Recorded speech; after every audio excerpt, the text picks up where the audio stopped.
I was. Couldn't even make it to the nosebleeds. Now I'm sitting courtside and everybody knows me. And it's a good feeling when the city knows your name.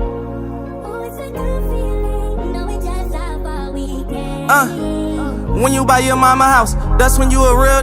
It's been like a full-time job, not to kill. Brody want me out the car, I be trying to drill with him. They hit my cousin 5 times, I pray to God he's still with us. I pray to God he's still with us. I'm somewhere in my real feelings. Make up lies, 1,000 rumors about me, they gon' still feel us. I'm watching guys that was knocking over just to chill with us, talking like they real. And they dig. Once you go against the game, you gotta wear that. Million on million, we got weird at. I bust up down when they went home, ain't even share that. I really had to sell to get some Air Max. Graveyard shifting with this glick, it felt like Fairfax. Backdoor thing now, you gotta be aware that he bragging about lining his dog up, he need his head cracked. I was taught locking with your guys and don't never cross. They don't wanna grind and wonder why they never turn a boss. I got like 1,000 wins, only got a couple losses. Oops, I mean a couple less. Ain't gonna never catch Chevy with the double S. Now we steppin' double R. Yeah, I know one kill me in my hood. They motivated, see me come this far. It's different. Yeah, I ain't choose this life, I think it chose me. Now I'm pulling up, I'm going rosy. Remember I was sitting in the nosebleed. Now I'm pushing courtside and the billionaire's my OG. And it's a good feeling when the city knows your name. Yeah, and it's a good feeling knowing just how far we came. Dream chasing.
What's up, Eagles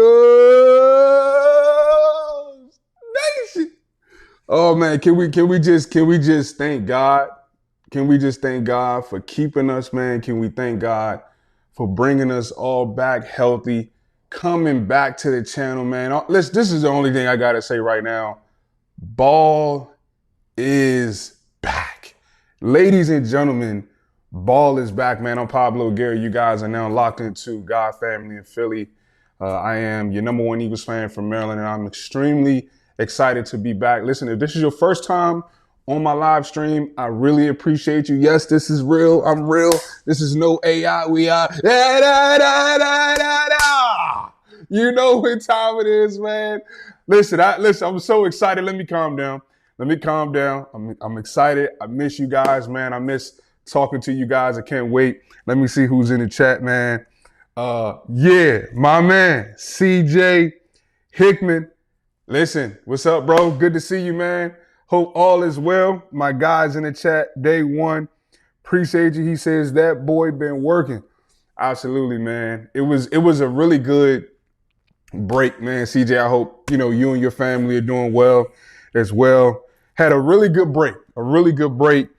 But to be honest with you guys, I'm not even talking about me. I want to talk about this Eagles football team because we've gone under a lot of construction, man. A lot of construction. New coaches, new offensive scheme, new players. Old players have left. But it's exciting, man. It's definitely exciting. Shout out to my guy, Project P24. What's up, bro? Appreciate you, man. Salute to you. Shout out to you guys. Listen, man, ball is back, man. Can we just, the offseason is so long, bro, especially when you don't win a Super Bowl. You got to get through free agency. You got to get through a draft, and then you try to see if we do anything like trade for a player. Then you got the rookie mini camp, and then you know these players, they get 2 months, and it's just like, you know what I mean? So shout out to you guys for thugging it out. There's no way to put it, man. You guys, yeah, man, it's tough, man. It definitely is tough, man. He said, Project PC need that honest realness, uncut back. Yes, sir. You got to have it. You know what's so crazy?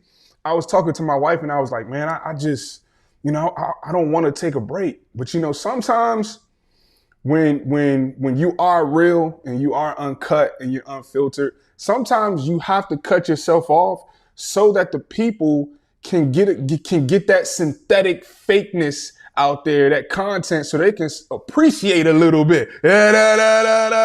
So you can really appreciate like the real ones when you see them. So Project Prep, man, I appreciate you, bro.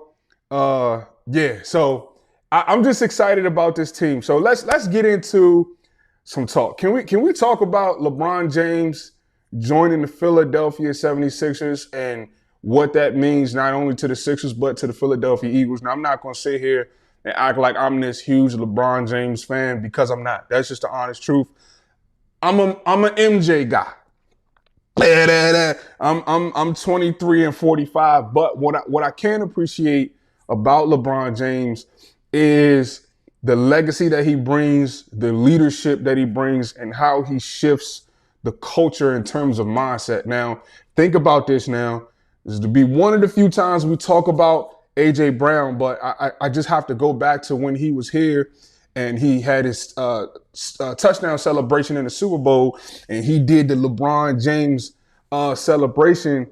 He's a huge LeBron James fan, right? And it's crazy because sometimes these athletes like A.J. Brown, they are more in love with the success of a player than the way that player thinks and how they are wired. You think about LeBron James, the latter end of his career, choosing to come to the 76ers. He's earned that option to choose wherever he wants to go. And he could have gotten paid $20 million to stay with the Clippers, whole bunch of money to go to the Cavaliers. The Lakers, consider him as well. But he said, you know what?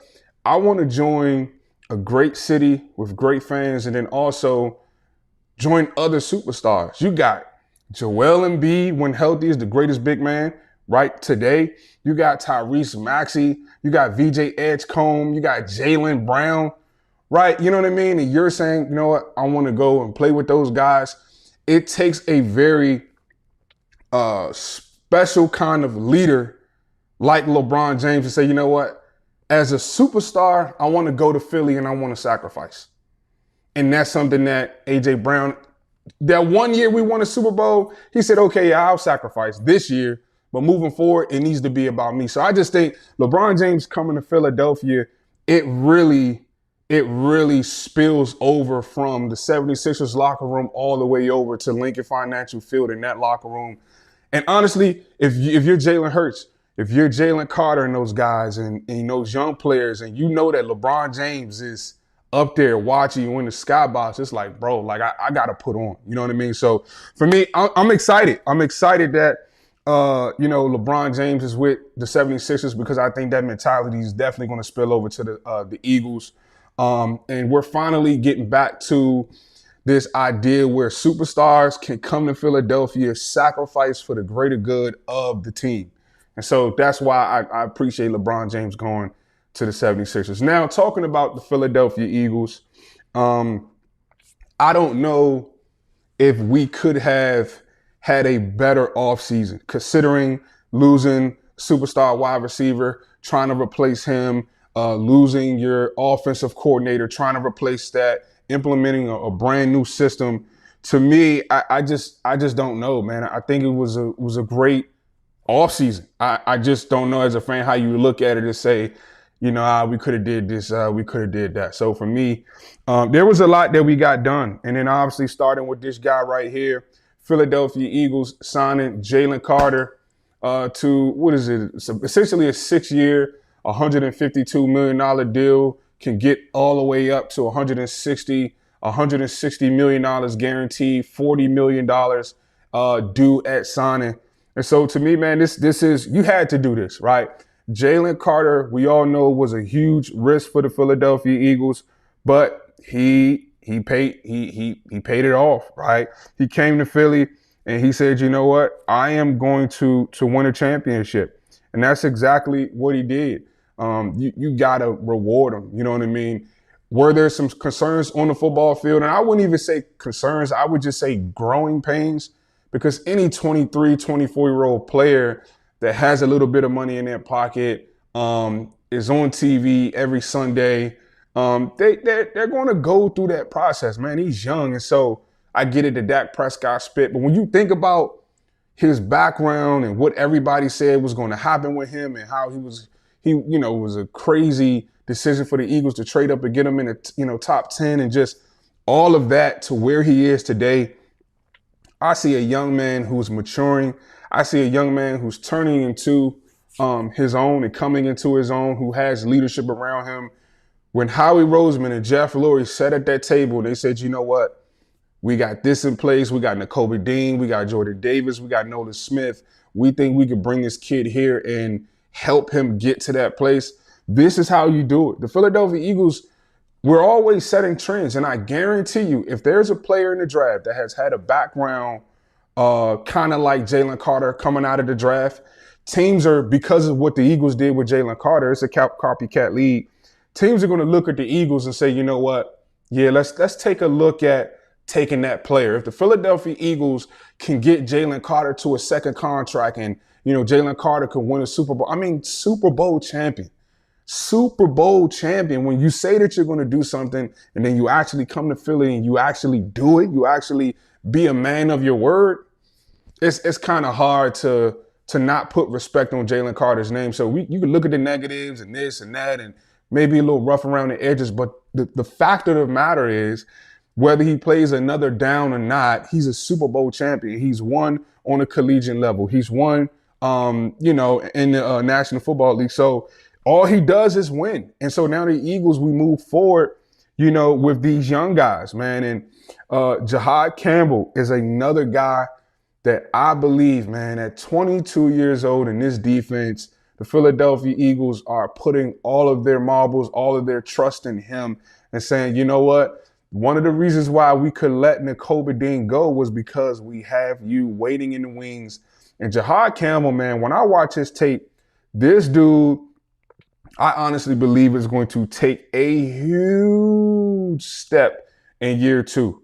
I mean, he had interceptions last year. He had tackle for losses. He had some sacks. You know what I mean? Like, he was all over the place. And I just think this kid, man, at 22 years old, you got Cooper DeJean at 22. You got Quinyon Mitchell, all pro. Jalen Carter locked up. Jordan Davis locked up. Jonathan Grenard. I'm not concerned about the injury. Howie Roseman isn't concerned about the injury. And I'm just sitting up here telling you guys, they're already saying it. The Eagles offense, Sean Mannion said, this defense is ridiculous. It is absolutely ridiculous. So, man, I just think when it comes to this defense, we're going to be really good. And it starts with the front. It starts in the trenches with Jalen Carter, Jordan Davis. Everybody right now in the city of Philadelphia Everybody is smiling, man. We're just excited. We're excited, man. It's really something to think about when you just got guys smiling. Everybody in your secondary smiling. Everybody on your D line smiling. It's just like, man, when you're Quinyon Mitchell, when you are Cooper DeJean, and Howie Roseman comes out and he's like, yeah, man, my young guys are going to get paid. Like if you got a 27 jersey, if you got a 33 jersey, if you got a number 11 jersey, the new number 11, right? Like keep those jerseys because those guys aren't going anywhere, man. So honestly, guys, man, I'm excited. Honestly, I'm just excited. And one of the things that Adam Schefter was talking about, he said that he came to Philly and he said one of the things that he couldn't help but notice was the fact that, man, it is really, really quiet in Philadelphia. And so we all can feel it. You guys can feel it from home. Pause. I feel it, you know what I mean, in terms of just like the energy around the city, the energy around the team. It just seems like we're not in bondage anymore. It seems like Nick Sirianni is able to coach and do his job. And Jalen Hurts, you know, when he talked about, you know, complete alignment and zero entitlement, he is speaking up more, right? And so that's what you need, man. So coming into the season, coming into the preseason, it's like the only thing that we can hope for is that nobody sustains a serious injury. But in terms of coming into this season, there is no other way we could have done it, right? Jalen Hurts, he is entering in his 6th year. This is his 6th offensive playbook. And this dude is dialed in. He's excited. He's happy. You know what I mean? And it's just like, that's how you know when guys truly believe in Sean Mannion and what he has going on. When a guy is on his 6th playbook and he is still excited about what's going on. Jalen Hurts went so far as to say, you know what? I have to do my part. He said that. He said, Sean Mannion in this offense, I love where we're going. Jordan Mailata, Lane Johnson saying, hey, look, man, this dude is, the evil scientist or something like that. Jalen Hurts is like, I got to hold up my end.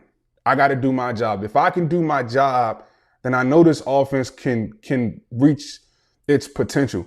And for Jalen Hurts to say that before Sean Mannion has ever called the play, that right there should tell you just how competent. And honestly, that's all we were asking for as Eagles fans, right? Like we didn't want anything crazy. We wasn't looking for the next Sean McVay, right? Like we got Sean Mannion, but you know, it's just like we were just looking for competent play calling. Like when we as fans can sit at home and say, oh, yeah, that's going to be a run. That's a pass. That's a problem. When you at home can say that's a pass or that's a run, that's a problem. And so for me, Sean Mannion, just competence. Competence. When Jalen Hurts has competent coaching, which I think he should have at the highest level, I think we all can agree that if you're at the highest level, you should have the best coaching, right? So, yeah, I just think it's coming together. It's coming together. And, yeah, I feel really good, man. Let's get to some questions. CJ Hickman says, how you liking Jalen taking a new offense according to reports? Yeah, just kind of touching on that. I love it, bro. I love that, like I said, the fact that he's on his 6th playbook and he is excited, the fact that he is saying, yo, bro, all I need to do is do my part. All I need to do is make my reads. All I need to do is get the ball out. All I need to do is be on time with the football, and I know this offense is going to be successful. That tells me that Sean Mannion is going to have success because the players haven't even practiced this system against another live defense other than our own, and they believe in it. It doesn't take much for Jalen Hurts to buy in, but it has to be competent. So for me, man, I just love the fact that Jalen is buying in. And when he's bought in this early, that means, yeah, it makes sense. So Sean Mannion, I believe we got it right. And for us as a team to sit up there and say, hey, look, you know, before preseason, we know that we got Sean Mannion right. That's a great sign. That's a great sign because what that tells you is we may be ahead of schedule. The Philadelphia Eagles are ahead of schedule. Now, remember, let's go back when Jalen Hurts was asked questions about Kevin Patulio. He said, he's never been in this system. I'm open to, how it goes, but I got to be honest, he's never done it. So we all have to kind of hold each other by the hand and do this together. Jalen Hurts is now saying with Sean Mannion, I need to do my part. The coaches are doing their part. The system makes sense. The vision makes sense. You know what I mean? And then I'll be remiss. Shout out to Nick Sirianni. I just got to be honest. Nick Sirianni has done a great job. He's done a great job, and he seems like he's a little bit more free to coach and to kind of have his vision and do his thing. You know what I mean? So shout out to him for keeping everybody in alignment with zero entitlement and, having that 0-0 score mentality, because that's what you need. Culture is all about mentality. That's why you pay LeBron James to come to the city of Philadelphia, because you need mentality. With the wrong mentality, it could hold you back a lot of years. You could waste a lot of time with the wrong mentality. And so Nick Sirianni is doing his thing. He has the right mentality, right? And then you got our young guys, the draft class, and I'm really excited about what they do is they take that mentality from Nick Sirianni. Jalen Hurts instills it as the leader, and then they pass it on and show the younger guys how to actually apply it and get it done. So really excited about Mekhi Lemon and his offense. I think this kid is going to be phenomenal. I think his confidence is going to inject so much energy into this offense. I think the AJ Brown leaving, obviously, I think it leaves a hole.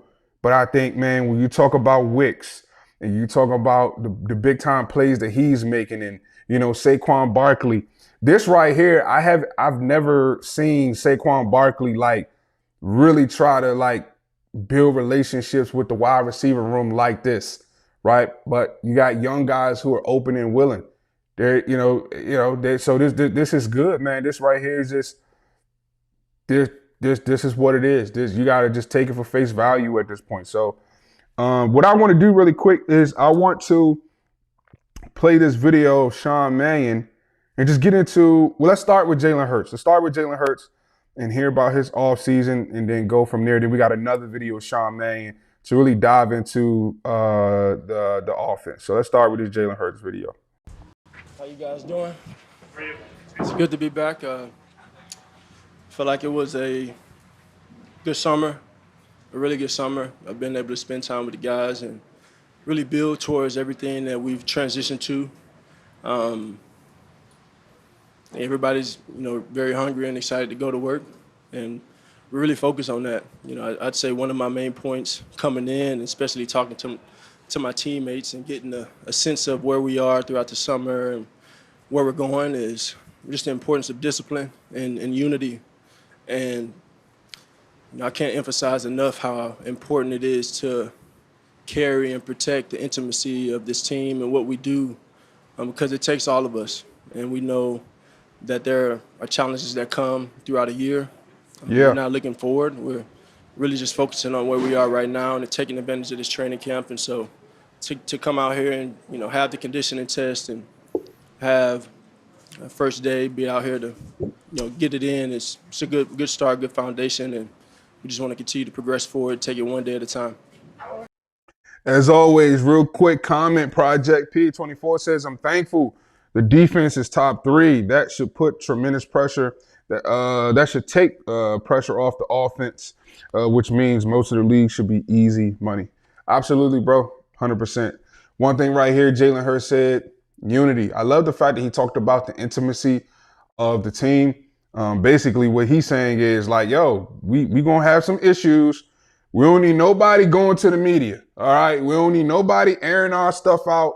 And that's what a leader does. He addresses it head on. We all know the offseason, Jalen Hurts' leadership was questioned and people was saying, oh, well, this got to the reporter, this got to the Jalen Hurts saying, we're going to stop that right here, right now. The intimacy in this locker room, what we go through, we can handle it internally.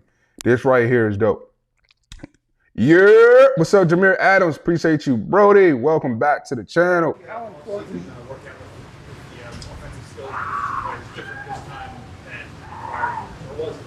Yeah, it was something. I'm always intentional on trying to get everybody together and spend that time because that's what is a reflection of what comes in the season.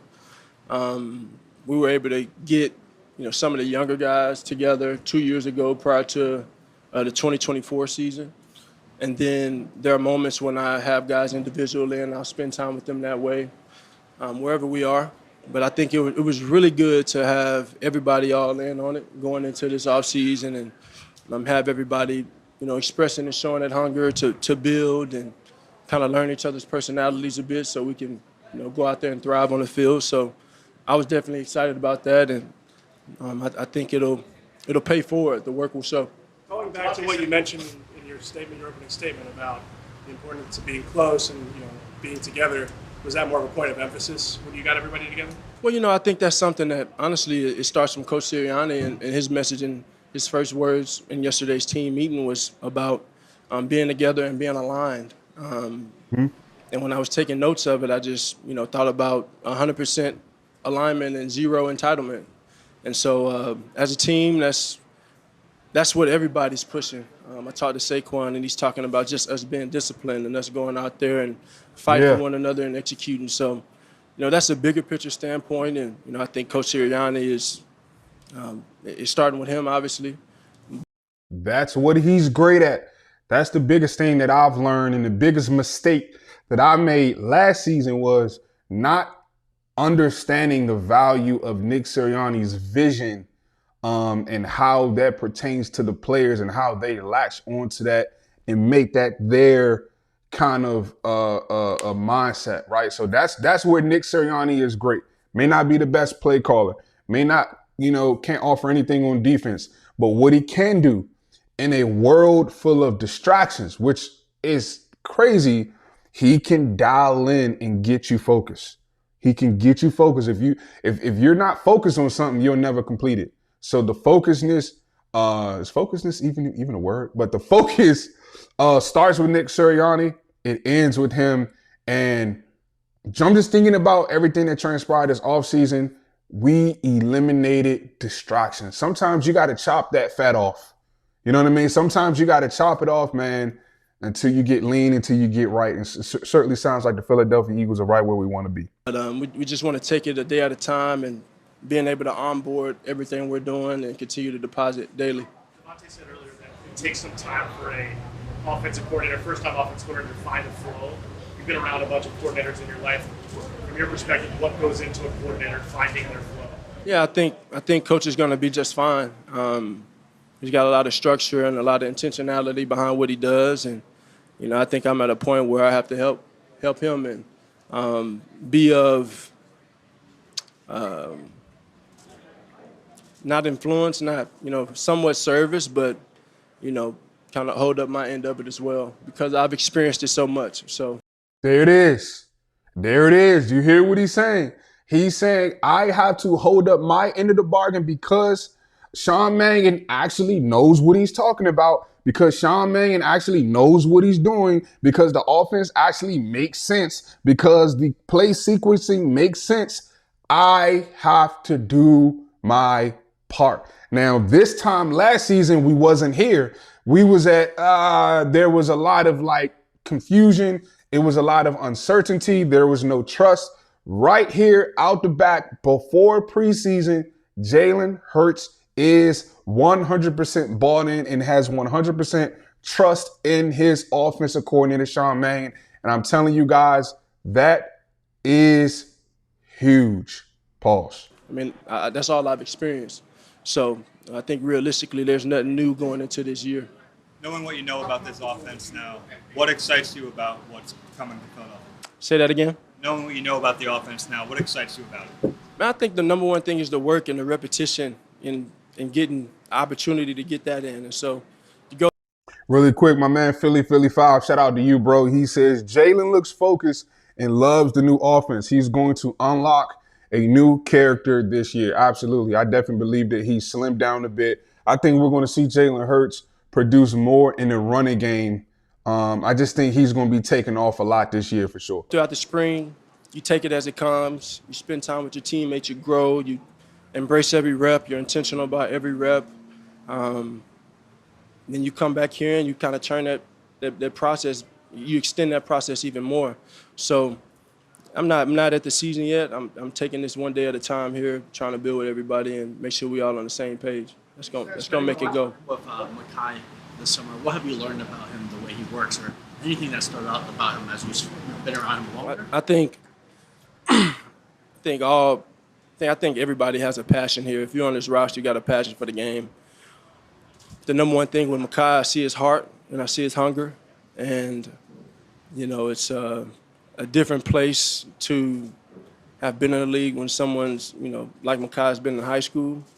So that's a different place for me. But to be able to fill those questions, answer those questions, and then provide the insight on what I see and just really learn each other, right? It's there's definitely a vet role in that, and then there's also the reality that we're both young and doing what we're doing. So 100%. we're both learning something new, onboarding something new, and we want to be able to own it and say it's ours, and we're growing in that. So we're growing together. I love that because Jalen Hurts he's not so high. His ego is not through the roof where it's like, I got this young kid out of USC. Yeah, you're a first round pick, but I'm a Super Bowl champion. I don't really need to. He's not treating him like he's not trying to son him. You know what I mean? He's like, hey, young fella, you're out of college. I just won a Super Bowl, but guess what? This right here, we're both doing this in real time. This is a new offense. I don't know, you don't know, so let's work together. That right there is a part of Jalen Hurts' greatness. When you are great and then can humble yourself and bring yourself down to someone that wants to get to greatness, that process is greatness. Some people, they're great, but they don't want to help other people be great. So, you know what I mean? So it's just, that's the leadership that Jalen Hurts brings. Like, yeah, Makai Lemon, okay, yeah, I like your heart. I see your hunger. Let's go get it together. What constitutes a good camp for you? And when we have this conversation at the end of August, what do you hope you accomplish? A good camp? Well, it's I think that never changes. It's not by career, but it's just about situation. And so I think my situation, as a quarterback, has just been to get on the same page with the offensive coordinator going into the year, and then carry that throughout the rest of my teammates so we're all on the same page. So I'm always seeking alignment, and then I think with different pieces that come and go, it can make that challenging or it can make it easier. Have you seen Smitty develop? Different pieces that come and go can make that challenging or a little bit easier. Since he got here in 21, what sticks out to you? Smooth. I think just smooth. He's always been very polished. I think I take a flashback into my time at Alabama where, when all those guys declared for the draft, he didn't. And so he's kind of always the one that was taking the backseat a little bit. But I know he's always had that hunger. I think his resume and what he's been able to accomplish in his body of work speaks for itself. Being a Heisman Trophy winner, being a champion at every level, knowing what it is to win. So those are things that I cherish and value. Yeah. And I also know that he's been very diligent in his work throughout this whole journey since I've known him since I was 17. So I know he's worked really hard. He's been intentional, and we're just going to take it a day at a time. He said the same things I'm saying now. So that's one thing I want to talk about really quick because that's something that actually bothered me this offseason. There was a lot of talk surrounding around Devontae Smith. And so I think there was a report that came out that basically was just like Devontae Smith, he was reaching out to other, top wide receivers in the league. And basically he just wanted to know how they ran their wide receiver room. Much like any great player would do. Saquon has done it. Saquon Barkley has done it since he's got here in the offseason. He talked about how he reached out to Adrian Peterson and this running back and Jahmyr Gibbs, great running backs above him. Older than him and younger than him. This is just what great players do. And the article came out and people, I think they took that like Devontae Smith somehow, some way doesn't know how to be a wide receiver one. right? And I kind of compare it to LeBron James because it's like just because somebody defers to their teammates before they think about themselves first doesn't mean they can't be a dog. And I'm so excited that Devontae Smith is going to kind of reprove. It sucks that a Heisman Trophy winner, a Biletnikoff winner has to, in a way, reprove themselves. And I hate this narrative around Jalen Hurts and Devontae Smith. Oh, Jalen Hurts, Super Bowl champion, has to reprove himself. Devontae Smith played behind A.J. Brown, has to reprove himself. There was this particular Eagles content creator who said in one of his videos that, and I love Quinyon Mitchell, and I absolutely love Cooper DeJean, but his point was that Quinyon Mitchell and Cooper DeJean was somehow, some way going to make or get Devontae Smith better for this up-and-coming season. Now, we understand that, right? Iron sharpens iron. I definitely understand that. But to suggest that Devontae Smith needs to go against or Quinyon Mitchell, Cooper DeJean are going to help Devontae Smith, to me, that's crazy work. Devontae Smith was in this league before Quinyon Mitchell and before Cooper DeJean, right? So that tells me it's a lot of people out there, unfortunately, a lot of Eagles fans, not all, just some, that really believe that Devontae Smith somehow, some way doesn't know how to catch a football. He needs to go against Quinyon Mitchell to get better. They're going to naturally get better, but Devontae Smith is Devontae Smith for a reason, right? I go Christian Gonzalez, I go Patrick Surtain, I go Quinyon Mitchell, I go Cooper DeJean. The Philadelphia Eagles have 2 players in the top 10 for cornerbacks, right? So, just for me personally, man, it's just this narrative that Devontae Smith somehow, some way he doesn't know how to be a wide receiver number 1. It's not his fault that the Eagles went out and got A.J. Brown. He wanted to be a team player. Now he's going to get rewarded. He's going to show the world what he's made of, which is sad that we even have to say that as a Super Bowl champion. But yeah, man, it's crazy. So Philly 5 says Smitty and Jalen Hurts are aligned. And that's important and it's key. If your number 1 target and your quarterback, if they're not aligned, you're going to have a problem. You are going to have a problem. You're going to have a problem Monday through Sunday. So I'm glad that Devontae Smith and Jalen Hurts are aligned. It's crazy because it doesn't really feel like it, but like, yeah, these guys have been knowing each other since, they were 17 years old. And to me, that right there that's huge. That's huge. So Jalen Hurts and Devontae Smith actually come from up under that Alabama way of thinking.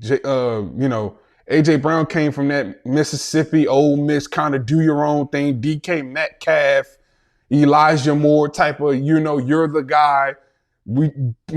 Alabama, we all are great at this level, but we're also a team and we're humble as well. So,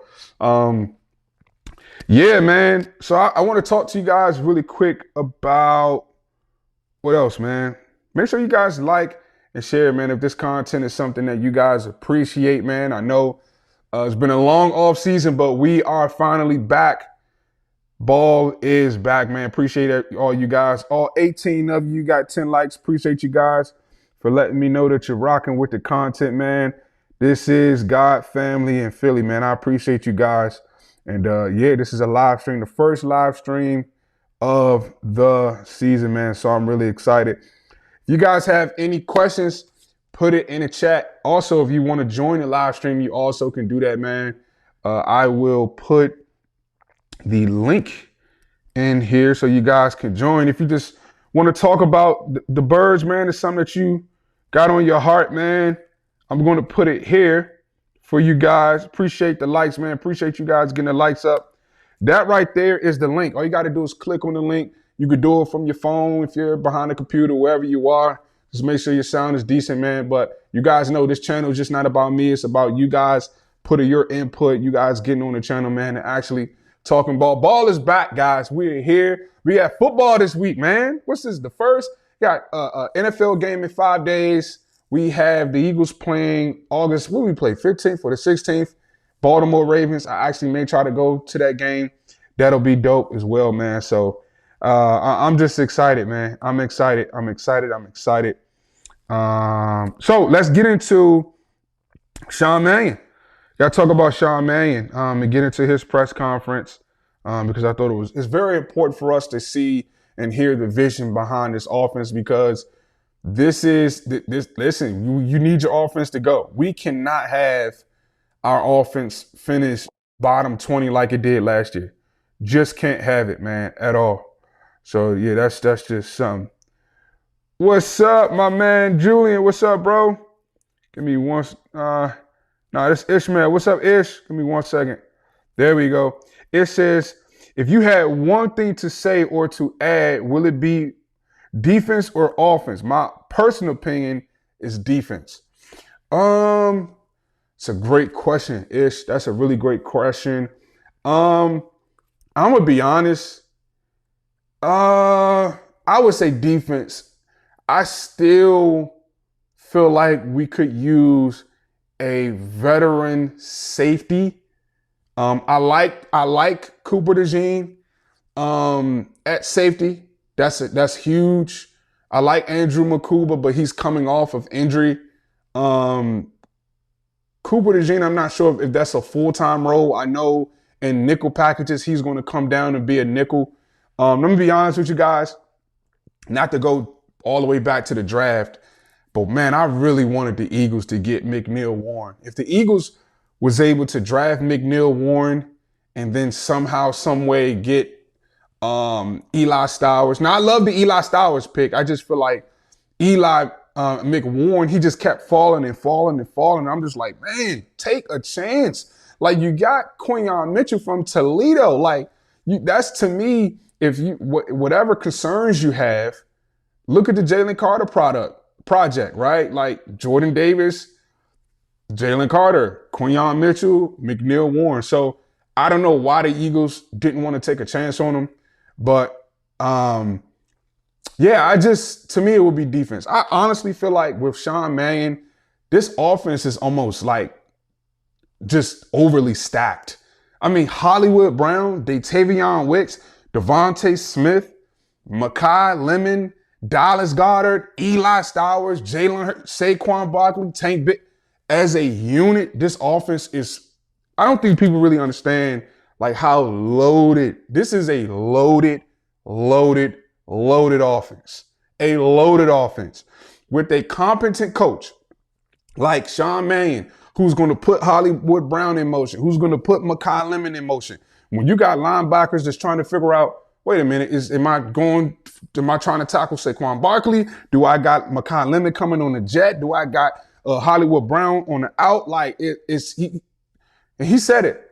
The analyst said last year, nobody had to think when you played the Philadelphia Eagles. Like, that's a run, that's a pass. Yeah, you know what I mean? So there was no system behind it. So it was predictable in a sense. So for me, honestly, I would say safety, because I would love for Cooper DeJean to stay put at nickel. I'm not mad that he'll, get more reps at safety, but if Cooper DeJean can stay at nickel and you got Reek Willen and you got Quinyon Mitchell and you have a legit safety back there, man, that would have been nice. But I love, our D-line.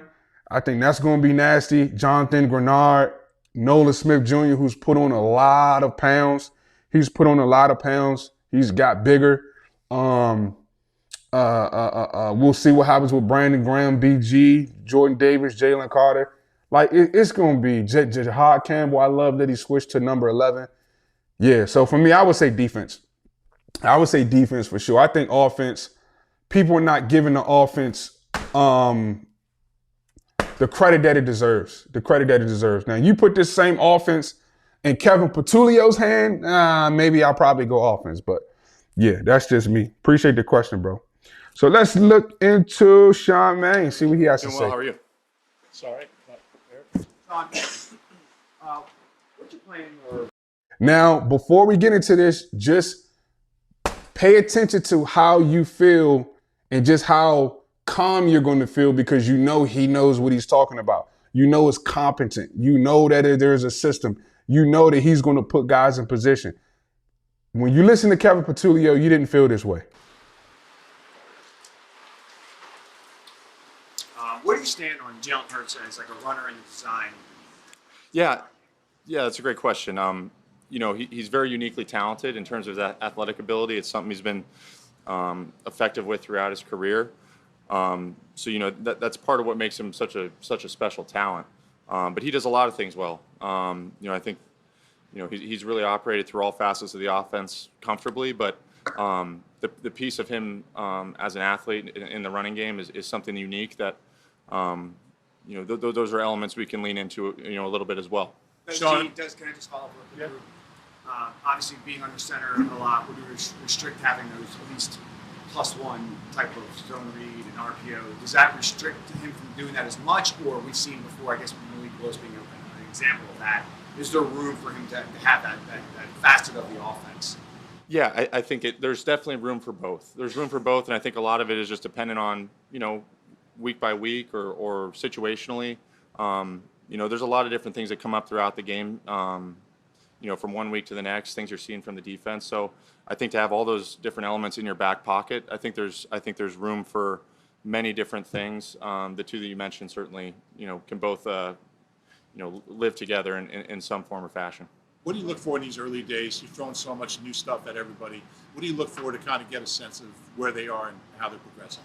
Yeah, I think the biggest thing we want is great effort every day, and then compete. That was a big thing coming into this camp for us. Is every day is high level competition. You're competing against yourself, competing for a role on the roster, and then getting to compete against the defense every day is going to make us better and better. And then, I think for us offensively, it's, hey, can we have a really sound pre-snap operation? Those are some of the things early in camp. Day one we struggled with a little bit. I thought there was improvement day two. And then just assignment, alignment, execution. Are we getting lined up properly? Are we not having mental errors? And so through the first 2 days of practice, it's still early, but I'm happy with the progress we've made, and we just got to keep improving from there. You evaluate the receiver position. Are you just looking for the players who play the best, or are you keeping an eye on like complementary skill sets in that group? Yeah, I think we have a very exciting group there, and I think just like you said, it's because there are so many complementary skill sets. We look for a ton of flexibility in terms of everybody can line up anywhere, and we can move people around, and it opens up a lot of exciting possibilities. But that's part of what makes this group really fun to work with. You have a lot of guys who can play off of one another in different ways, and like I said, it opens up a lot of possibilities for our offense just because that whole group, everyone's bringing something to the table. When it comes to install, Sean, I guess going back to your playing days or your time in Green Bay, does anything change when it's new versus having the same process there for a couple of years? I think there's a comfortability that comes maybe, but honestly, I think every camp I went into, you might have heard the play before, but you pick up a new coaching point each time through. I think that's part of the joy of coaching. For me is I'm installing this play now for the second time. These guys were they did a great job day one. I was really impressed with the retention after the summer break, which is a testament to our guys. They're pros. They were clearly studying over the offseason program over the break. But getting back to your question, I think that's part of the fun of coaching, the fun of playing is, hey, I've heard this play before, but how am I going to take it to the next level? And for me, can I give them a coaching point that will help them execute it even better? Even though they know it, can I help them know it even better? And so each time through. Woo-wee! This young man, Sean, man, I was about to call him Shawnian. I combined his first and last name together. I said Shawnian. This young dude is smart, bro. Did you guys hear what he said? Actually, I just want to talk to you guys really quick about last year with Kevin Patulio and Nick Sirianni, because both of those guys was high-fiving on the sideline whenever they would score, and fist bump and arm locking and doing all of that. And to me, it seemed like Kevin Patulio last year with this offense, he was trying to coach and call plays for flashy plays so that he can look good, so that he can look competent, so that he can look like he actually knew what he was doing in a role that he should have never had. Sean Mannion literally said, I want to coach it to where even though they understand it, right? That's where Kevin Patulio stopped. Okay, you guys understand the route concept and understand the play. Sean Mannion says, they know it, but I want to help them know it even better, bro. That right there, like I know you know the play, but I want you to know the ins, the outs, the whys. I want you to know it better. And that right there is like, okay, yeah. I mean, you guys don't understand, man. That is huge stuff. Like the psychology of the coach and how he thinks and how he is wired, bro. This is why Jalen Hurts is on board. Because Sean Mannion is just not satisfied with installing the play just to get back to Nick Sirianni and say, hey, we installed the play. No, Sean Mannion's like, Jalen, I want you to understand that back read just in case if it's not there, you could come back to the front side slant route. If that's not there, you can hit your hot read with Saquon Barkley or take off, right? And so to have a coach that wants the player to understand it further, to be better is great, man. I think last year we had a whole bunch of superstars that was just running, that was going through the motions, running routes on air. They just wanted to get the season over with because there was no competence. Here's a guy right here, clearly knows what he's doing. And when you know what you're doing and you want the players to be better, that right there is why he is going to be a head coach very, very soon. Very, very soon. Great job, Sean Mannion. I found, you can learn something new about the play that helps you execute it. What's your view of the defense? What's your view of the defense? Third year under Fangio. He said, I found, not to stop the video really quick, but he said, I found that you can learn something new about the play to help you execute it. Last year, Kevin Patulio said, we just run just to run. So there is nothing that you can learn in that play because you're just doing it just to do it. I'm sorry, guys. I'm still traumatized. I got Kevin Patulio PTSD. Yeah, a lot of Pro Bowlers on that side. What's your takeaway on them?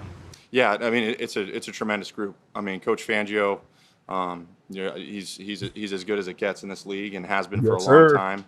Yes, sir. It's going to make us, it's a great competition for us every day going against an elite unit there. I know, playing against Philly the last couple of years when I was in Green Bay, that they're tough. They're tough. They play hard. They play fundamentally sound.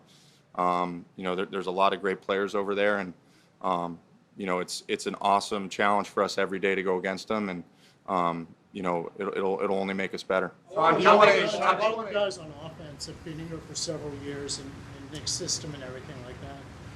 How have you found the transition for these guys to what you're trying to teach? Like, how is that? Like, do you find they're still kind of set in their ways? Are they willing to learn? How has that been working? No, it's been great. They've been super willing to learn. Like I said, it's a great group of guys to work with. I think the biggest thing is so many of these, all these guys are so hungry for to learn. They're so hungry for. That's how you know when everybody is aligned. It's easy to say, oh, hey, guys, we need to be aligned. We need to be together. This is how you know when the team is actually aligned. When Jalen Hurts in his press conference said he can see the hunger in Mekhi Lemon, right? And then in this video, you hear Sean Mannion say, you know what? I see the hunger in certain players. Like, when people are saying the same thing at different points in times, that's how you know you're in alignment. That's what police do, right? They try to separate everybody and see if they get the same story. With the Philadelphia Eagles, no matter who you talk to individually, you're going to get the same story. And this is how I know that the Philadelphia Eagles are headed in the right direction. And it's beautiful, man. One thing that I can say is that we're not wasting time. Last year was a waste of time. This year is not a waste of time. We're not playing around, and no, we're actually going to have success because the right people are in place. The individual periods where we're teaching them technique. And so that's been, that's all we want as a coach is guys that are willing to learn and want to work at it. And, across our entire roster, those are the type of guys, that Howie's brought in. Those are the type of guys we get to work with every day. And like I said, again, from the off-season program, you have a summer break and coming back. I mean, I thought day 1 and 2, and we had some pre-snap stuff to fix, but their retention from the spring was outstanding, and it allows for us to pick up right where we left off and kind of keep building from there. Going back. All right, guys, I think that's enough from Sean Mannion. I've seen, give me 1 second. Sorry about that. I hit the wrong thing. I've seen enough from Sean Mannion. I've heard enough. Listen, I'm not saying that Sean Mannion is going to have this Kellen Moore type of production, but man, all you can ask for is consistency and competence. That's it. If you're competent, if you have a coach that actually knows what he's doing and is not trying to prove that he knows what he's doing, that's why I love him. You see Sean Mannion just sitting there. He's nice. He's relaxed. He's calm. You know what I mean? Because there's nothing to prove, because he knows what he's doing. When you know what you're doing, it's like, you know what I mean? Like, you ever, trying to think of an analogy. You ever, like, I ride past, like, guys doing construction when I'm driving, and they just kind of moving the cranes, and it's just like, what the heck? And you're just like, they're comfortable because they know what they're doing. To us, it's like we're driving past, and it's like, wait, man, why are you swinging that arm so close to the highway? It's like, they know what they're doing. Sean Mannion knows what he's doing. And that right there is chef's kiss right there. So let's get into Vic Fangio. We clearly know he knows what he's doing. Let's just hear about this defense, get his thoughts and opinions, man. Before we do that, shout out to all you guys and gals in the chat, man. 14 people at this time, 17 likes. I really appreciate your support. Thank you guys so much. You guys are showing out. You say, hey, man, ball is back, and indeed it is, guys. So let's get into this video. Check it out. Hey, Vic, how you doing, buddy? Hey, Bill, how's it going? Not too bad. Hey, Bill, how's it going? I know. I remember him from the Stars days. Nice forward you wrote in Sam Mills' book. Yeah, the Sam Mills. Yeah. Good story. It was. Yeah. Did a good job. Hey, Merle. Yeah, Pete, what's going on, man? Pete, my guy, he says, what's up, Pablo? Long time, my friend. We are back, baby. I'm confident that our Eagles will be great this year. Hey, Pete, you already know, man, I'm fully confident in this team. We just checked out Jalen Hurts' video. We checked out Sean Mannion's video. We're now looking at Vic Fangio. And Pete, you know as anybody, like, it's all about being in alignment, and everybody is saying the same thing no matter who you're talking to, bro. So me personally, I am so optimistic about the season. I don't think the Eagles could have had a better offseason. I think coming into this year, we've gotten rid of the cancers. We got rid of the distractions. Guys are smiling. Guys are free. Guys are just having a good time. Jalen Hurts is more vocal because he can be, because he doesn't have those distractions. And honestly, bro, I just think this season, to me, could potentially be one of those years. Like when we first signed Saquon Barkley, it feels like that year. Like, we got Saquon, but we could probably get to the Super Bowl in a year or two, but it's not going to be this year. And then, boom, out of nowhere, the Philadelphia Eagles win the Super Bowl, right? So for me, not saying, but I do believe LeBron James coming to the 76ers, having that mindset, the Eagles having that mindset. It's very rare that you have two different sports clubs, professional sport clubs, that are thinking the same way. And I truly believe that the Eagles and the 76ers could potentially win it all within the same city. I think we can hoist the Lombardi and win an NBA championship in the city of Philadelphia. I really do believe that, just because of how locked in, like you're saying, we are. So we'll see, man, but definitely excited, bro. I appreciate you. Vic, what's the plan at safety? Is that Marcus's job to lose? I'm going to be like Fauci and just take the Fifth Amendment on questions. Did you guys see that? Yeah. Oh, my God. What was the question? You had that lined up. The safety position, how are you going to handle that? Is that Marcus's job to lose? I wouldn't put it that way. I mean, obviously, we're running Marcus there with the first group, with the nickel group, Cooper with the base group. But Carter's doing fine too. It's competition. Is Cooper basically locked into that? If Cooper thinks he can move back outside. Hopefully, but things can change. If we lose guys or guys aren't playing good. What have you seen from Jalen Carter as he gets this new extension? What's your approach when guys cash in like that? 'Cause you've been around a long time. I think it's individually. Part of when you give a guy a contract like that, you are also analyze, and I'm speaking for Howie on this part, but you're also, well, what's this guy going to be like when we do this? So obviously Howie's confident that in this case, hopefully he'll pick his game up even more. What sort of jump have you seen, if any, in Jahad Campbell? It's too early. I mean, he missed the whole off season, one practice yesterday. I mean, he's doing fine, but to give you anything of substance is way too early. How valuable was it for him to get the experience that he did last year with Nakobe here, and now, presumably It was valuable, and some of it was invaluable too, in that, if you remember, there was a few weeks there where we had to play him at outside linebacker because we ran out of guys. That set him back a little bit as an ILB. So it helped, no doubt. How long do you think it'll take to get Jonathan Bernard into the mix once he gets into practice? Yeah, it remains to be seen. Obviously, he's a veteran player, so I mean he knows the league, knows how to play, but we're going to be asking him to do some different things that he hadn't had to do in his career, and that's really what he's going to be missing with this time off. He's going to miss a good bit of camp. What are those things? Occasionally on drop a little bit, occasionally. Is that something you think he's capable of? Yeah, I do think he's capable of it, but he's got to learn it. And the only way you learn it is to do it. He does a good job in the meetings. He's paying attention. He's focused, watching practice, but, it's not the same. Do you expect him to get on the field before the start of the season so you get a little time to work with him? That remains to be seen. Just got AJ Epinesa. How does he help that depth on the defensive? Remains to be seen, but I will tell. And I told AJ this, and I told him to him in front of the whole team too.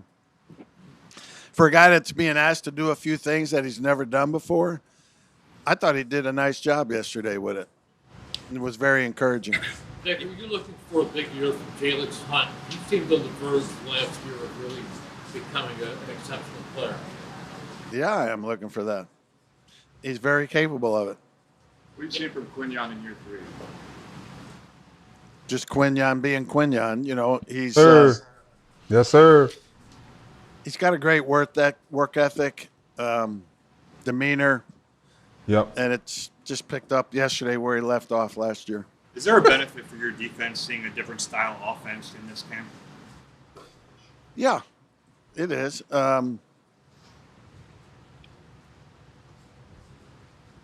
There's a lot more moving parts with this offense, so it does help us. What were your impressions of Epinesa before he came in? Who? AJ Epinesa. What were your impressions? I didn't really have any. Hey Vic, with Uwar, a guy like Uwar, how do you proceed with him? Do you try not to throw too much at him, or what's the plan? The PP plan. Lots of patience and lots of persistence. The day he put on a helmet here was the first time he ever put on a helmet. He hadn't had shoulder pads on yet. That would be a new experience for him. So everybody, including himself, including us, need to temper anything expectations down. He's got a process to go through. Process, that's a bad word around here. Go ahead. What have you seen out of Ty Robinson's development? Are you encouraged by what you've seen in the second year so far? Yeah, Ty Robinson, bro. With Jalen Carter signing that mega deal, we know that's basically the bye-bye to Mojo Ajamo. Ty Robinson got to step up. I'm going to be honest. He's one of those guys coming out of Nebraska. I thought he was going to have a bigger role. I thought his rookie year he was going to do more, but we'll see what Vic Fangio says about him. But Ty Robinson certainly has to step up. Too early, especially with the D lineman.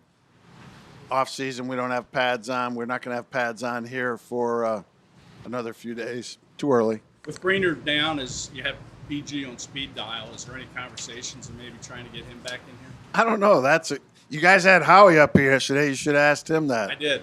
And what did he say? He ducked you? He Fauci'd you? He found Is that what you're going to do? Are you going to vouch me on that? I'm at the mercy of Howie. And process note, what did you think of the Braun signing? Got a comment. My man P says, you do also notice that every time we hire an outside offensive coordinator, we seem to catch fire. Shane, we go to the Super Bowl. Kellen Moore go to the Super Bowl and win it. Now Sean Mannion. Amen. Go Birds. Hey, Jalen Hurts is on. He's bought in.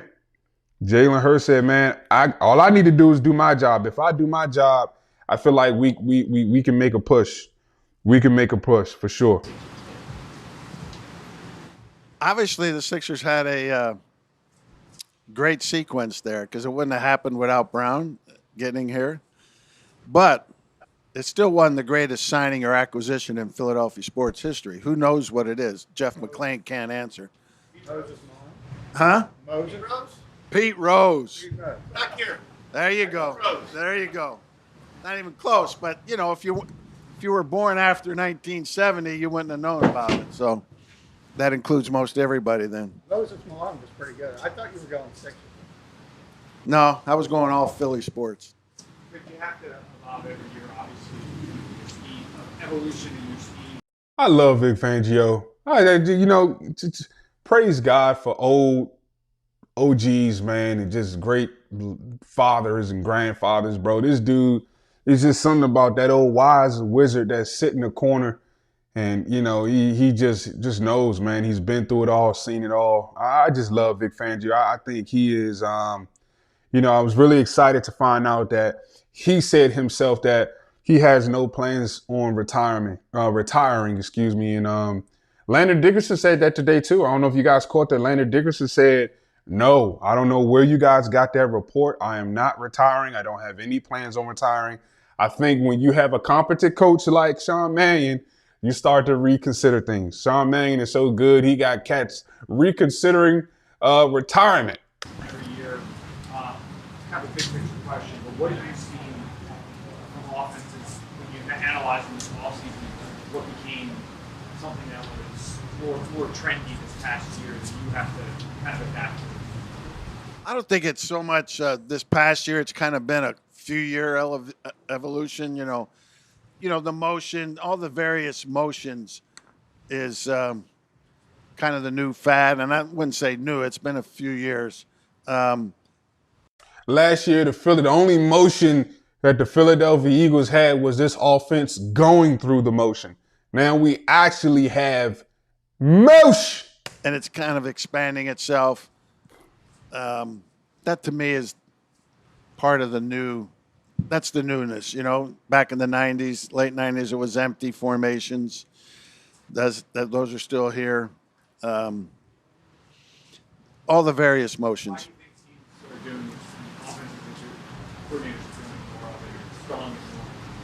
Well, it's twofold. One, they're trying to get a tell on the defense, potentially. Two, they're trying to get you out of position a little bit. Yep. Hopefully, they're trying to disguise their final formation and their intentions. A whole lot of things. And some of it does do that. Some of it, and there's certain calls that we're in or any defense is in, they could do cheetah flips with their motion. It ain't going to matter. There's other calls where it does cause a little problem. We always hear that eye discipline. He said cheetah flips. Is so important when you're dealing with that. How do you teach eye discipline? Repetitions. You got to see it in practice, and they got to experience it because it is. You're right. You got to see what's happening. It all depends upon the call you're in and what technique you have as a player, where your eyes need to be and what you need to respect and not respect in certain calls. As an edge player, there's certain calls they could do whatever they want. We're just going to ignore it. There's other calls where they got to respect it. So, and that's just repetitions. What's the next step for Nolan Smith? It's a great question.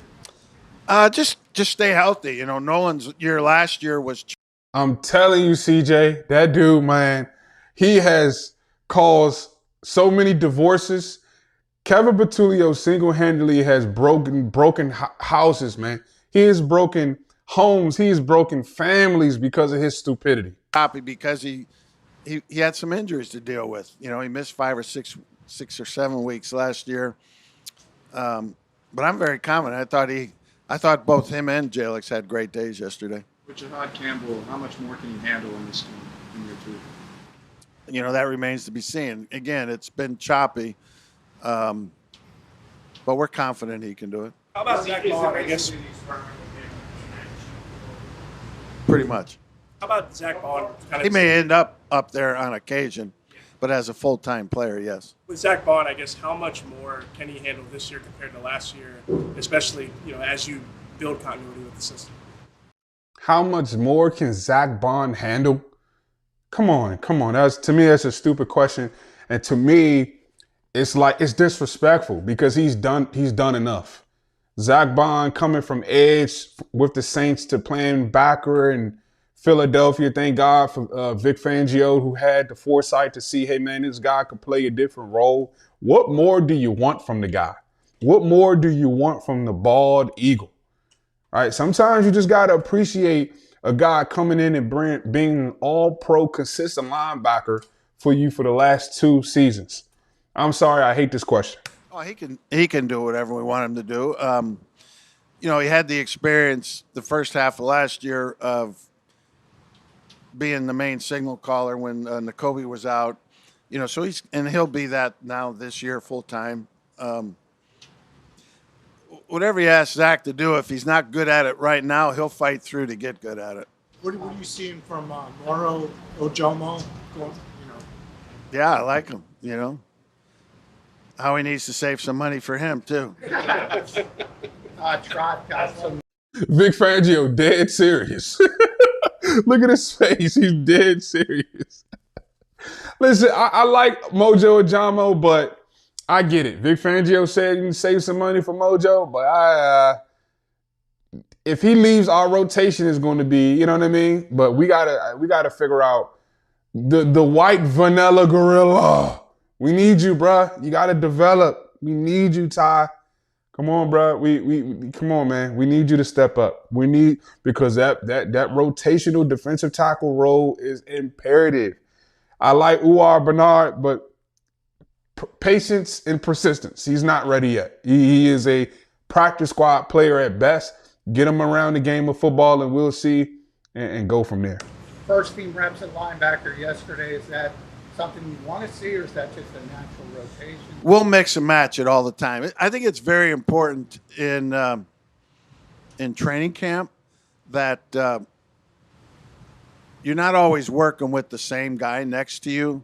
I mean, particularly at ILB and safety, because things happen, right? And then all of a sudden, like at ILB, Jihad can't play, and now Bond's got to work with Trotter. Well, we don't want the first time that happens to be in a game. They need to work with each other and practice some. Same thing with state. Those are the 2 main positions. There's others, but you got to mix and match a lot. Who's replacing Reed in terms of communicating? Yeah, 100%. We're not going to be able to afford him, but I'm going to be honest. There were some Eagles fans, not all, but there was some last year who was like, yeah, get rid of Jalen Carter and sign Mojo Ajamo for half. I'm like, ooh, Mojo Ajamo, I love him. I really do. And I think he gets a lot of hype because of where he was drafted. When someone is drafted in the 7th round, but they produce within that first contract like a 3rd rounder or a 2nd rounder, they tend to get overly hyped. Like, I like Milton Williams, but does Milton Williams have a Jalen Carter type of impact on that Patriots defensive line? I don't think so. I think he would have a Mojo Ajamo type of impact on that front. Like, yeah, he's a player. He's a good player, above average player, but Jalen Carter can wreck a game. Look at the Rams game, that sack. If it wasn't for that sack, if it wasn't for that forced fumble, like Jalen Carter has plays where he can wreck a game. Mojo Ajamo doesn't allow anybody around him. His game is not that great where somebody else next to him can play their best. You're not double teaming Mojo Ajamo. Let's be very honest. Mojo Ajamo is coming in after Jalen Carter has done all of the work. Because he's a player with high motor, that's why he gets production. Because, man, you got to go against Jalen Carter for the first 2 quarters, and then here comes Mojo Ajamo with his high motor trying to, be an overachiever.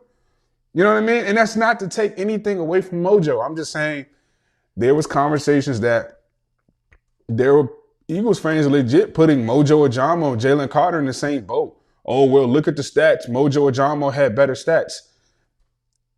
Jalen Carter was not 100% healthy. He wasn't 100%. He had bad shoulders, and Mojo Ajamo still couldn't touch him. So Mojo Ajamo is not even half the player that Jalen Carter is. I'm just being honest. That's just my perspective. Love Mojo, love him, but to me, he's not even better than Milton Williams. You know what I mean? So I think he gets a little bit overhyped. Is he a great rotational piece? Absolutely. Is he going to be worth some money to a team? Absolutely, because the truth of the matter is it's very hard to find a starting defensive tackle in this league. That's why what we paid Jalen Carter and Jordan Davis, I don't mind it because it's very hard to find consistent disruption in the middle of your defense. And we all know that the Philadelphia Eagles, specifically Howie Roseman, he values the trenches. So who would be the guy who communicating for the safety in terms of reading lines? That would be both of them. When it's 100% Alfredo. When it's Makuba and Epps back there, they'll both do it. Epps is. See, that's what I'm saying. Somebody asked me a question earlier. Like, I think Ishmael, you said, what would you do? Would you want to add more on offense and defense? And to me, defense, like Andrew Makuba and Marcus Epps, I just don't know if I really believe in that. I like Marcus Epps is a serviceable player and he can play the game of football. But I think for this defense to be dominant, top 5, top 3, I think you need more than that. Just as safety specifically. So Philly says, if you ask players on the Eagles, Jalen Carter is number 1. I mean, $106 million guaranteed. Like, I get it, See, the thing with Jalen Carter is a lot of people want to see it show up on the stats. But when you're getting double teamed, when people just say, hey, look, man, we got to take Jalen, it starts with Jalen Carter. When you look at the Philadelphia Eagles defense, everything starts with Jalen Carter. Double team him, then we could focus on Jordan Davis, and then we could try. That's why Jonathan Grenard is so big to this puzzle, because it's like, all right, now we got to worry about Jonathan Grenard, and he's a guy who typically gets double teamed, right? So when he's healthy, this defense, I'm going to say mid-season, week 5 to week 7, I guarantee you this defense is going to look like a top 5 defense if we're not looking like that out the gate. So again, no disrespect to Mojo Ajamo. I'm just saying I don't put Mojo Ajamo on Jalen Carter's level, especially when Jalen Carter clearly was not healthy. He wasn't healthy. So, it just is what it is. Let me see. Alfredo says, I disagree. This defense will be top 5, top 3 or 2 with the safety issue. I think we will be the number 1 defense again, but no less than top 5. Yeah, I respect your opinion, bro. Like I said, can we get it done? Yes. When you have Vic Fangio, you always have a chance. Just me personally, if you say, hey, man, I need you to make something better, which side of the ball are you going with? For me, I look at it like this. This is how I see it. And I may not be right in how I look at it, but it's just how I see it. If you play, if we had to play Patrick Mahomes in that Kansas City offense with Eric Bieniemy back there and he's running the show, I'm looking at Mahomes and I'm pretty much saying, yeah, he's thinking in his head, attack Marcus Epps, attack Andrew Makuba. He just came back off a broken ankle. Marcus Epps is a journeyman at best. Attack it. Yeah, we're going to attack, this guy. You know what I mean? So to me, that's just At the end of the day, it's all about matchups. When you get to the playoffs, it's about matchups. Alfredo says, I do want a safety upgrade though, but we will see. Can the Eagles, so let's be very clear. Let me slow down here. Let's go back and you think about Ronald Darby in the secondary. You think about Jalen Mills at safety, right? If the Philadelphia can win a Super Bowl with Jalen Mills playing safety, I think we will be fine specifically with, Vic Fangio running the show. So I just want to say that this is just my personal opinion. Like if gun in my head, like, hey, you got to make something happen. Offense or defense, where do you go? I'm going defense. Let's upgrade the safety spot. That's all. Alfredo says Makuba made 2 great plays today, by the way. Yeah, I think Makuba, he sounds like he's ready to take the next step. And I'm just still, Kevin Patulio isn't the only person on our roster last year that gave me PTSD. It was also Sidney Brown. That dude, man, he just was a walking injury. Like he wanted to get on the field so bad, he was willing to hurt his teammate, you know. Pete Sammy says, but what safety is out there though? That's a great question. That's a great question. I know my guy Delp from the Browns, I forget his first name. He's out there. I think it's a great question. So we're probably going to be stuck with Marcus Epps. You know, this is why I really wanted the Eagles to potentially try to go get a safety in the draft, but just is what it is. We go from there. Alfredo says, I'm glad that SB is gone. Thank God. That's Sidney Brown. I'm telling you, that dude is a walking injury. It's like his game plan is, what teammate could I injure? You're running down the field. You got your leg in the air. You drop kicking folks. You just want it too bad. A guy wants it just a little bit too bad. It's like, bro, you're going to get your shot. I promise you.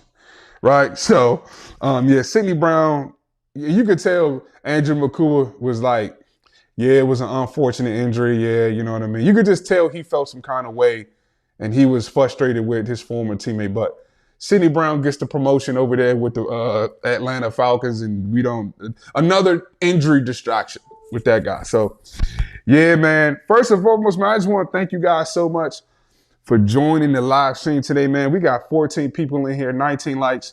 You guys know me. It's never been about all of that, but I do want to acknowledge you supporting this channel and supporting me. I really appreciate it, man. So, yeah, thank you guys. I don't want to, I appreciate your time. We've been on here for about 1 hour and 30 minutes. So Pete, I'm about to look that up now. Hey Siri, what free agent safeties are out there? Let me see. NFL free agent safeties available. Let me see. Let me see.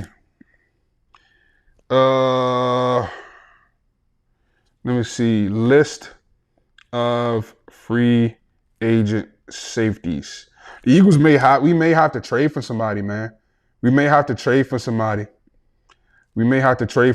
Alfredo says, did love his play in the Jazz game in 24, knocking the ball out the kickoff. Yeah, Sidney, he had some plays. He made some plays. The interception return, like he just wanted it too bad. He wanted it too bad, like he was going to hurt himself. So I wish him nothing but the best in his future endeavors. So they're saying Jabril Peppers, Jordan Whitehead, Rashawn Jenkins, Xavier Woods. I wouldn't mind Jabril Peppers. Yeah, I wouldn't mind Jabril Peppers. I got to actually look into that, man, and see what that looks like. You know what I mean? So that's something I'm going to do, Pete. I got to get on that. I got to see like what safety options are out there. Is it a immediate need? Am I now going to turn into a panicking mannequin because we, have to go in there with Marcus Epps and Andrew Makuba? No, because at the end of the day, I believe If we had to, Cooper DeJean could play full-time safety. Who plays nickel? I'm not sure. I think Michael Carter could potentially play nickel. I would just go ahead and move Cooper DeJean. I would have Cooper DeJean and Andrew McCuber at my safeties and just call it a day. I think it's easier to figure out nickel than it is to figure out safety, if that makes any sense. So, it is what it is. Jabril Peppers is out there. I like his he's a big time hitter. I like his mentality. But again, if we had to line up tonight, I'm good. You know what I mean? I'm not stressing about Marcus Epps. He is serviceable. It's not he is our weakest link. That's all I'm saying. He's the weakest link, but he's serviceable. Like again, if you can play with Jalen Mills, if you could win a playoff game with Jalen Mills, and he made a big time play against Julio Jones in that play against Atlanta. So shout out to Jalen Mills, and Ronald Darby, and Bradley Fletcher. You know what I mean? Like, we'll be fine. We'll be fine. Philly 5 says Carter playing safety. Yeah, if Carter plays safety, you know what I mean? He took a pay cut to stay in Philadelphia. Joe Douglas, he was big on Carter when he was with the Jets. So we'll see, man. This preseason is going to be big for us. It's going to be big for us. There are a lot of players on offense and defense that I'm excited to watch. Defensively, I want to see Jahad Campbell out there. And that number 11, I want to see Uar Bernard. I want to see Andrew McCuber. Offensively, I want to see Markel Bell. He is somebody, I'm going to be honest, I love Makai Lemon, but Makai Lemon to me he's a lock. He's a guaranteed production type of player. Like, you don't win the Balenta Cup award at the college level, get to the NFL, and just all of a sudden forget how to play football, right? So, to me, K-Shell, what's up, sis? Welcome back. Welcome back. Ball is back. Ball is back. To me, man, I just feel like Markel Bell, what is he? 6'9", 6'10", almost 7 foot with cleats on. 6'9". The Philadelphia Eagles might have found their replacement early. If he hits, you mark my words, if Markel Bell hits and he sticks, oh my goodness. That first round pick in 2028, 2 first round picks in 2028, not to get too far ahead. You don't have to invest in O-line. And you got Jalen Carter wrapped up. You got Jordan Davis tied up for years to come. And you got Quinyon Mitchell and Cooper DeJean. And you add 2 more first round picks to that defense with the Jahad Campbell.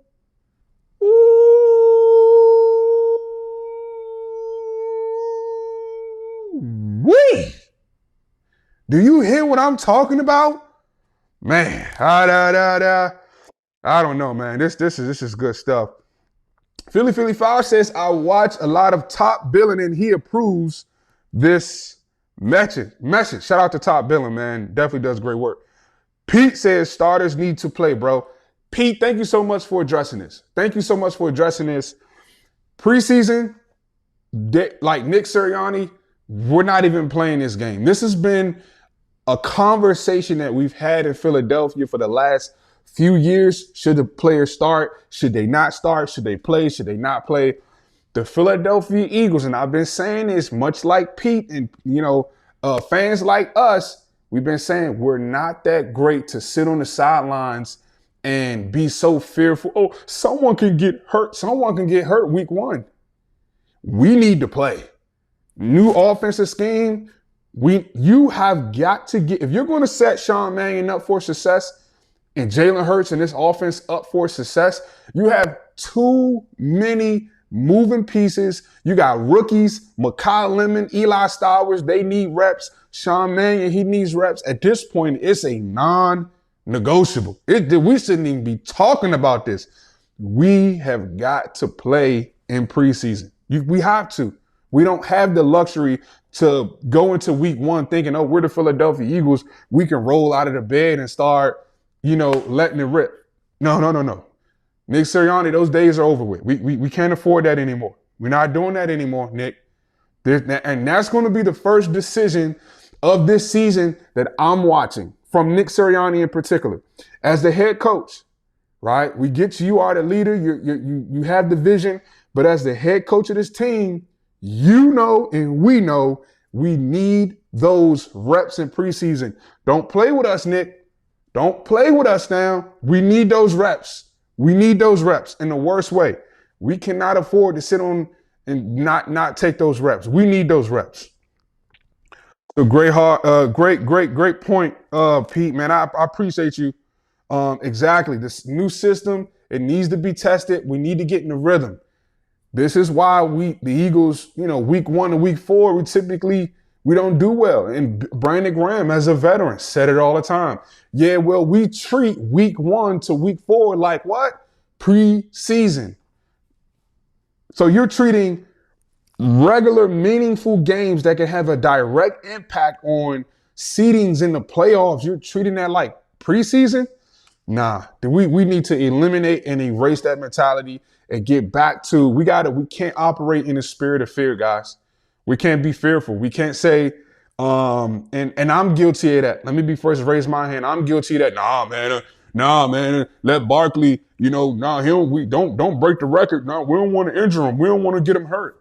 Barkley would have broken that record and he would have been a Super Bowl champion. You see what happens when you're fearful? We can't play the fear game. You got to get those players out there and get the reps.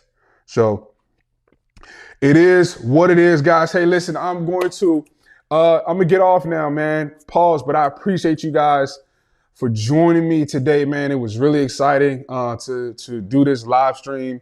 If you are not subscribed, guys, please, you don't have to subscribe, but at least turn the notification bells on just so you know when we're doing these live streams, because I would hate for you guys to miss it.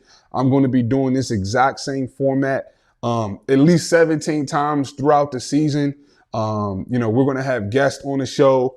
I'm going to be joining other shows this season, man. This channel, we're going up, man, and we're doing it together. So I just want to thank you guys so much for supporting the channel, for supporting me, for supporting my family. This is God, family, and football, man. I am Pablo Gary, your number 1 Eagles fan from Maryland. I just want to let you guys know, man, that I really, really appreciate you guys. Philly 5, thank you so much, man. You was here since 2 hours ago. Really appreciate you. Just thank you guys for supporting. Pete Samuel says, great show, bro. Be blessed. Same to you guys. Tomorrow is Sunday. Yeah, man, this is a channel where, I just want us to respect God, respect the game of football, man, and just kind of enjoy each other, man. So I'm excited to be back, guys. God, family, in Philly. Listen, number 1 Eagles fan from Maryland. I will catch you guys in the next one. As always, fly, Eagles, fly. Peace. I ain't choose this life, I think you chose me. I was down so bad and it was lonely. I was. Couldn't even make it to the nosebleeds. Now I'm sitting courtside and everybody knows me. And it's a good feeling when the city knows your name. Oh, it's a good feeling, knowing just how far we came. When you buy your mama house, that's when you a real. It's been like a full-time job, not to kill. Brody want me out the car. I be trying to drill with him. They hit my cousin 5 times. I pray to God he's still with us. I pray to God he's still with us. I'm somewhere in my real feelings. Make up lies, 1,000 rumors about me, they gon' still feel us. I'm watching guys that was knocking over just to chill with us, talking like they real. And they dig. Once you go against the game, you gotta wear that. Million on million, we got weird at. I bust up down when they went home, ain't even share that. I really had this out to get some Air Max. Graveyard shifting with this glick, it felt like Fairfax. Backdoor thing now, you gotta be aware that he bragging about lining his dog up, he need his head cracked. I was taught locking with your guys and don't never cross. They don't wanna grind and wonder why they never turn a boss. I got like 1,000 wins, only got a couple losses. Oops, I mean a couple less. Ain't gonna never catch Chevy with a double S. Now we stepping double R. Yeah, I know one kill me in my hood. They motivated, see me come this far. It's different. Yeah, I ain't choose this life, I think it chose me. Now I'm pulling up, I'm going rosy. Remember I was sitting in the nosebleed. Now I'm pushing cross-side. The billion is my OG. And it's a good feeling when the city knows your name. Yeah, and it's a good feeling knowing just how far we came. dream case. Inside to Barkley. To the 32-yard line goes Saquon. 14, Rams are bringing 5 from the end zone. Out to Barkley. Saquon. Third down, first down at the 20. All the eyes on them. Here they come. They're crashing around. And so when they hit them with the screen, there's nobody out there. Get a lead blocker on the outside with Dallas Goedert. From the 46, Barkley.